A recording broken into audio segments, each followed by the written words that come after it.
Hello, I'm Scott Wrighton and I serve as Decatur's City Manager, and it's my pleasure every week to bring you updates about the COVID virus and the other activities of your city government. Today I'd like to talk to you about three topics in the limited time that I have: the latest COVID numbers and what they mean, the Decatur Police Department, and high-speed broadband services here in Decatur. First, the virus numbers. Macon County's positivity rate has not come down. It has risen to 5.6%. Now, don't misunderstand me, this still represents good progress from where we once were, and we're still light years ahead of places like, well, the Republic of India, where in some Indian states they're seeing positivity rates nearly 30%. But here in Illinois, our numbers are not good enough to move us toward what the governor's office calls bridge status, which is the path to phase 5 and the lifting of all restrictions. In fact, Macon County is now edging into warning status again because our new cases per 100,000 have moved up to 137, and our local COVID emergency room numbers are also up. In fact, the map has flipped on us. It used to be that Macon County had the best numbers among adjoining counties, but now it's the other way around. 4 of the variant strains of COVID are now present in Macon County, and they are responsible for 18 new local cases of COVID. Fellow citizens, get vaccinated. And until you are about 14 days past your second shot, please continue to use masks, social distance, and avoid large group events, especially if you can't socially distance while attending those events. The best way to get rid of these masks is for most of us to be vaccinated. And this will also, in turn, reduce the positivity rates, moving them in the other direction, and it will enable us to get our lives back to some semblance of normal. Despite the Johnson & Johnson slowdown, there remain sufficient supplies of vaccine here in Macon County to vaccinate everybody who wants it. 65% of local residents over the age of 65 have already been vaccinated, but only about 25% of all Macon County residents are fully vaccinated as of now. Only 30% have obtained their first dose.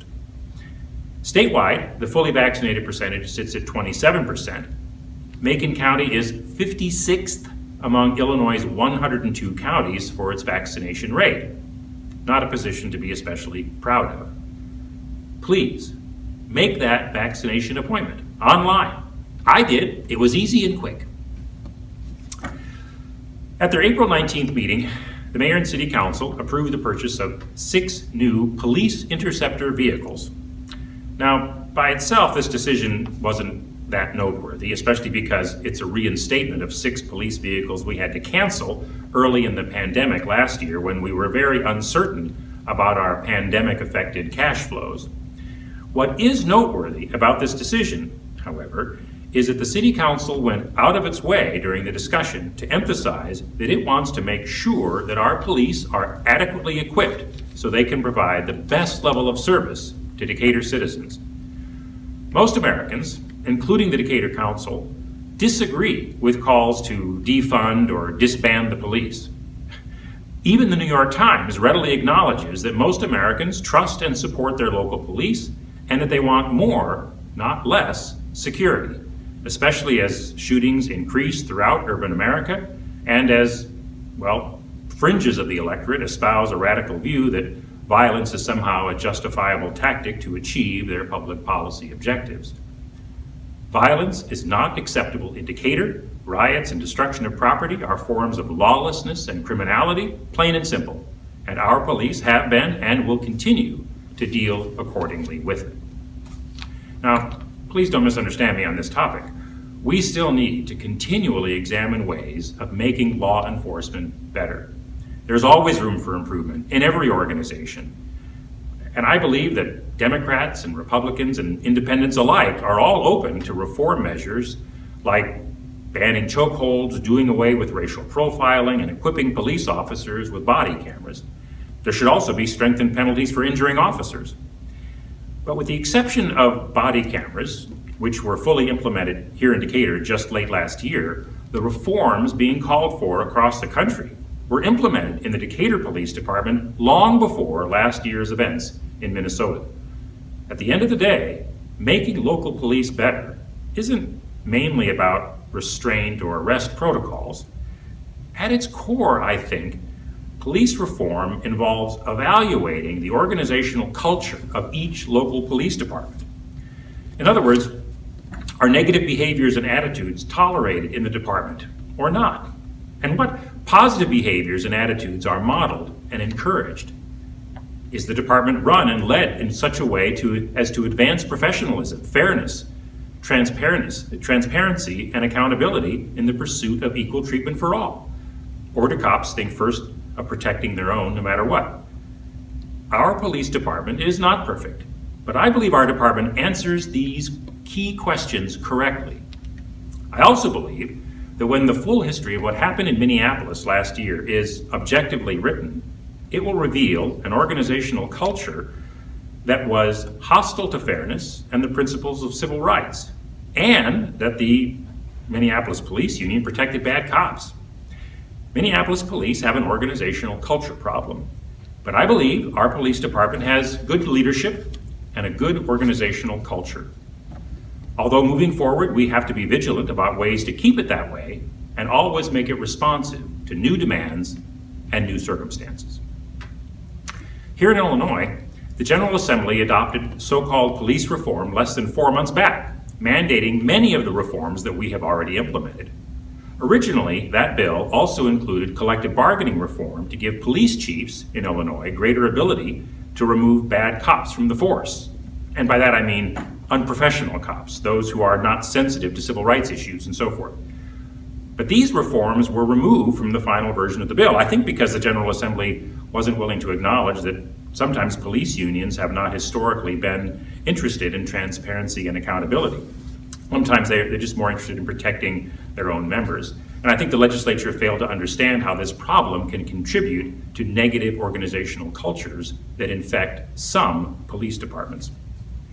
Calls to reimagine or remake police are vague words and without much precision, and they don't really translate into policy. The discussion about qualified immunity suffers from that same vagueness and lack of precision. And the local as well as national mainstream media, I think, haven't done a complete job of explaining this term, except to say that New York City has repealed qualified immunity and that Chicago is thinking about the same thing, and that in both places it's causing an erosion of new recruits and an exodus of qualified police officers. Let me take a moment to talk about it. Qualified immunity protects police officers from being sued over the normal exercise of reasonable judgment in the performance of their duties. It protects police officers, the city, and taxpayers from frivolous lawsuits asserting that an officer should have turned his siren on 10 seconds earlier or later than he actually did, or that he should have turned right when he could have gone left, or that an officer's assessment of a situation did or did not warrant asking a driver to exit the vehicle, or that there was probable cause or not to make an arrest. In other words, it provides protection for exercising reasonable discretion and professional judgment. It does not protect the city or an officer in the event he or she engages in willful and wanton misconduct, or any criminal activity, or the blatant violation of someone's civil rights, as occurred in Minneapolis. Qualified immunity does not protect officers from the abuses that have been in the news lately. Those who say otherwise, I think, are creating a false narrative, and maybe because they're trying to make it difficult for cops to do their job, or maybe just to generate more lawsuits. Although the possible repeal of qualified immunity was removed from the new Illinois Police Reform Bill, there are attempts in the Illinois General Assembly as we speak to repeal qualified immunity. This does not help public safety, and frankly, even the threat of it has negatively impacted our own ongoing police officer recruitment efforts. Perhaps this is enough on police. I'll finish this topic where I started by simply saying that change is good, and we should always be looking for ways to make our services better. But the Decatur Police have made these reforms, and the mayor and the city council support and trust their police and its leadership. The recent city council meeting also dealt with Decatur's broadband services. As you might know, the city of Decatur has its own broadband network, but it is not yet available throughout all parts of the city. In many cases, it can provide faster and cheaper service than existing internet providers and serve businesses that may be underserved with the very latest broadband technology. Currently, that broadband network connects government, educational, and some nonprofit entities, although the City Council has decided to make it available to other users as well. Because Governor Pritzker has made extending access to reliable and inexpensive broadband a policy priority of his administration, both the City of Decatur and the Decatur School District have been recipients of grant funds from the state to add to the local broadband network. The City and the School District this month approved an intergovernmental agreement to work together to install this new infrastructure, thereby creating efficiencies that would not have been available if the school district and the city had made their improvements independently. We will be using the same network. The Biden administration's recently approved American Rescue Plan will make millions of additional dollars available to cities across the country for new infrastructure. These one-time revenues are restricted by law to water, sewer, and broadband projects. The mayor and city council has not yet decided exactly which local water, sewer, and broadband project will receive this special funding, but I expect that they will make this decision in the next 3 months or so.